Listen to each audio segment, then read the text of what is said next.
গাজীপুর ও সাভারে নতুন কোনো কারখানায় শ্রমিক অসন্তোষ তৈরি হয়নি, পুরোদমে চলছে উৎপাদন কাজ। গাজীপুরে বন্ধ থাকা 14টি কারখানার মধ্যে 5টি খুলে দেওয়া হয়েছে, বাকিগুলো দ্রুত সময়ে খুলে দেওয়ার কাজ চলমান আছে বলে জানান কারখানা কর্তৃপক্ষ ও শৃঙ্খলা রক্ষার দায়িত্বে নিয়োজিত শিল্প পুলিশ।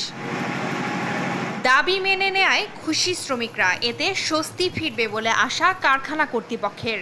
এদিকে কারখানাগুলোর নিরাপত্তা রক্ষায় শিল্প পুলিশের পাশাপাশি বিজিপি ও সেনা সদস্যরা কাজ করছে।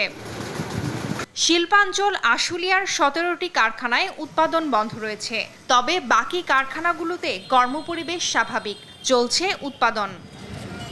শিল্প পুলিশ জানায় শ্রমিকরা সকাল 8টা থেকে কর্মস্থলে যোগ দিয়ে উৎপাদন কাজ শুরু করেন।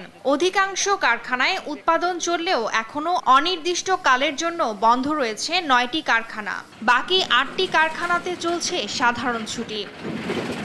তবে কোথাও কোনো বিক্ষোভ ও অসন্তোষের খবর পাওয়া যায়নি। নিরাপত্তায় শিল্পাঞ্চলে র্যাব, পুলিশ ছাড়াও সেনা সদস্যরা কাজ করছেন। টুম্পা আফরোজ, নিউজ ডেস্ক, দেশ টিভি।